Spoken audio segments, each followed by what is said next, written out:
नमस्कार विद्यार्थी मित्रांनो, स्वागत आहे आपल्या यूट्यूब चॅनल बीकेएम स्टडीमध्ये। तर मित्रांनो, महाराष्ट्र लोकसेवा आयोग म्हणजेच एमपीएससीची नवीन जाहिरात निघालेली आहे। तब्बल मित्रांनो 311 पदांसाठी जाहिरात निघालेली आहे आणि अतिशय दर्जेदार मित्रांनो पद आहे, सहाय्यक आयुक्तचं पद आहे। तर सर्व तुम्हाला माहिती सांगणार आहे, तर व्हिडिओ शेवटपर्यंत पहा आणि चॅनलवरती नवीन असेल तर चॅनलला सबस्क्राईब करा। तर मित्रांनो, सर्वात अगोदर ही तुम्हाला माहिती देत आहे। तर आणि मित्रांनो, संपूर्ण तुम्हाला ही PDF पाहिजे असेल तर तुम्ही आपल्या टेलिग्राम चॅनलला जॉईन करा। तिथे डिस्क्रिप्शन बॉक्समध्ये तुम्हाला टेलिग्राम चॅनलची मित्रांनो लिंक देत आहे, तर तिथे तुम्हाला संपूर्ण PDF भेटेल। तर पहा, संपूर्ण जाहिरात अशी आहे। महाराष्ट्र शासनाच्या कृषी पशुसंवर्धन दुग्ध व्यवसाय विकास मत्स्य व्यवसाय विभागाकडून प्राप्त मागणी पत्राच्या अनुषंगाने सहाय्यक आयुक्त पशुसंवर्धन महाराष्ट्र पशुसंवर्धन सेवा गट अ या संवर्गातील पद भरतीकरिता विहित ऑनलाईन पद्धतीने अर्ज मागवण्यात येत आहेत। तर येथे मित्रांनो प्रवर्गानुसार 311 जागा आहेत। 311 पदांसाठी ही जाहिरात निघालेली आहे। अतिशय मित्रांनो चांगली जास्त जागेची ही जाहिरात निघालेली आहे। तर पहा, प्रवर्गानुसार किती जागा आहेत। अनुसूचित जातीसाठी 41 जागा आहेत, तर अनुसूचित जमातीसाठी 20 जागा आहेत, विमुक्त जाती अ साठी 9 जागा आहेत, भटक्या जमाती ब साठी 7 जागा आहेत, भटक्या जमाती क साठी 10 जागा आहेत, भटक्या जमाती ड साठी 5 जागा आहेत, इतर मागास वर्गासाठी 58 जागा आहेत, विशेष मागास प्रवर्गासाठी 6 जागा आहेत, तर सामाजिक व शैक्षणिक मागास वर्ग यांच्यासाठी 31 जागा आहेत, आर्थिक दुर्बल घटकासाठी 32, तर एकूण आरक्षण जे आहे ते मित्रांनो 219 पदांसाठी आहे आणि अराखीव खुल्या प्रवर्गासाठी 92 जागा आहेत। अशा एकूण 311 जागासाठी मित्रांनो जाहिरात निघालेली आहे। तर फॉर्म भरायची डेट पहा। तर अर्ज सादर करण्याचा कालावधी जो आहे 20 मे 2025 मित्रांनो फर्स्ट डेट आहे। 20 मे पासून फॉर्म भरायला सुरुवात होईल आणि लास्ट जी डेट आहे ती दिनांक 9 जून 2025 असेल। तर मित्रांनो, पदसंख्या व आरक्षणासंदर्भात सर्वसाधारण तरतुदी खाली दिलेल्या आहेत, तेही तुम्ही पाहून घेऊ शकता। तर फॉर्म भरायच्या मित्रांनो दृष्टीने जे महत्त्वाचे पॉईंट आहेत ते आपण क्लिअर करणार आहोत। तर खेळाडू आरक्षणाबद्दल इथे माहिती दिलेली आहे।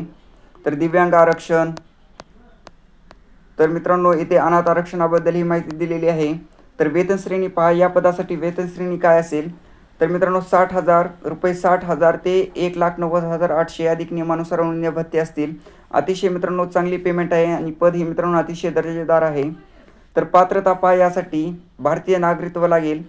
तर वयोमर्यादा पहा, वयोमर्यादा गणन करण्याचा जो दिनांक आहे 1 सप्टेंबर 2025 असेल। तर किमान जे वय आहे ते सर्वांसाठी 18 वर्ष असेल आणि कमाल जे वय आहे ते अराखीव खुल्या प्रवर्गासाठी 38 वर्ष, मागासवर्गीय आर्थिक दुर्बल अनाथ यांच्यासाठी मित्रांनो 43 वर्ष असेल कमाल वय। तर प्रावीण्यप्राप्त खेळाडूसाठी अराखीव आणि मागासवर्गीय दोन्हीसाठी मित्रांनो 43 वर्ष असेल। तर माजी सैनिक, आणीबाणी व अल्पसेवा राजदिष्ट अधिकारी यांच्यासाठी मित्रांनो सैनिकी सेवेचा कालावधी अधिक 3 वर्ष असेल। तर दिव्यांग उमेदवारांसाठी वयोमर्यादा मित्रांनो 45 वर्ष असेल। तर महाराष्ट्र शासनाच्या कर्मचाऱ्यांना उच्च वयोमर्यादा लागू नाही। तर सर्वात महत्त्वाचं म्हणजे मित्रांनो शैक्षणिक अर्हता। तर या पदासाठी शैक्षणिक अर्हता काय लागेल तर पहा, यासाठी शैक्षणिक अर्हता पशुवैद्यकशास्त्रातील स्नातकोत्तर पदवी धारण केलेली असेल आणि तदनंतर उपयुक्त अर्हता संपादन केल्यानंतर एखाद्या शासकीय विभागातील किंवा औद्योगिक उपक्रमातील किंवा शासनाने स्थापन केलेली वाणिज्यिक संस्था, स्थानिक प्राधिकरण, मंडळ यातील पशुसंवर्धनातील किमान 5 वर्षाचा प्रत्यक्ष अनुभव लागेल। तर या पदावर निवड करण्याच्या कोणत्याही टप्प्यावर आयोगाचे असे मत झाले असेल की मागासवर्गीय उमेदवारांसाठी राखून ठेवलेल्या रिकाम्या जागा भरण्यासाठी 5 वर्षांचा विहित केलेला अनुभव असणारे उमेदवार पुरेशा संख्येने उपलब्ध नसतील तर आयोगास अशा निवडीच्या बाबतीत आयोगाचा कालावधी 40% शिथिल करता येईल। तर मित्रांनो, हाही महत्त्वाचा पॉईंट आहे, ते तुम्ही लक्षात घ्या। तर शैक्षणिक अर्हता व अनुभवाचा कालावधी गणन करण्याचा जो दिनांक आहे तो खाली दिलेला आहे। तर कर्तव्य जबाबदाऱ्या मित्रांनो इथे संकेतस्थळावर इथे तुम्हाला उपलब्ध होतील। तर निवड प्रक्रिया पहा, या पदासाठी निवड प्रक्रिया कशी होईल तर मित्रांनो यासाठी थेट मुलाखत होईल का चाचणी परीक्षा होईल हे आपण सर्व पाहणार आहोत। तर पहा, प्रस्तुत जाहिरातीमध्ये नमूद केलेली शैक्षणिक अर्हता, अनुभव इत्यादी अर्हता किमान असून किमान अर्हता धारण केली म्हणून उमेदवार मुलाखतीस बोलविण्याकरिता पात्र असणार नाही।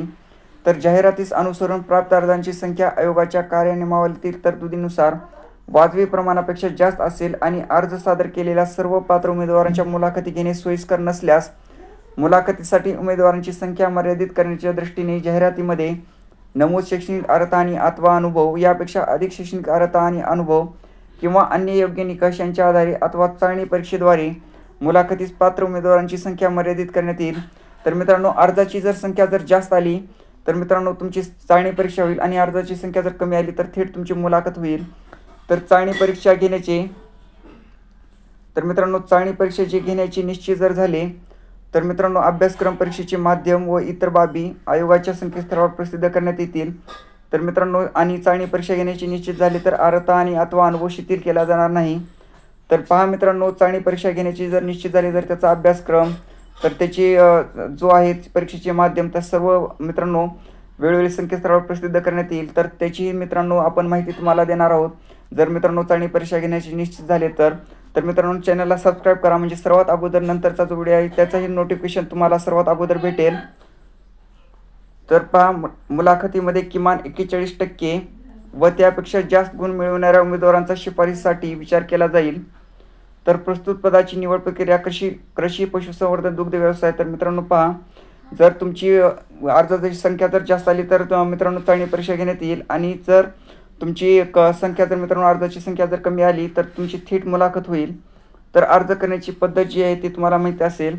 MPSCवरती जाऊन तुम्हाला प्रोफाईल तयार करायची आहे आणि मित्रांनो हे सर्व जे डॉक्युमेंट आहेत या परीक्षेसाठी महत्त्वाचे जे लागणार आहेत जे तुमचे शैक्षणिक अर्हताचे असतील जे या पदासाठी लागणार आहे ते सर्व डॉक्युमेंट तुम्हाला तिथे सबमिट करायचे आहेत प्रोफाईल तयार करून आणि तुम्हाला अर्ज भरायचा आहे.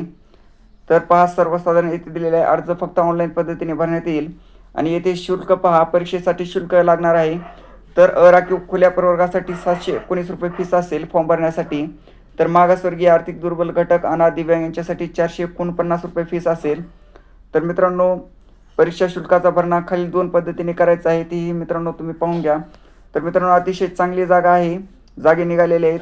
नक्की तुम्ही या शैक्षणिक अर्हतेमध्ये बसत असाल तर नक्की तुम्ही फॉर्म भरा आणि मित्रांनो चॅनलवरती नवीन असाल तर चॅनलला सबस्क्राईब करा अशाच माहितीसाठी.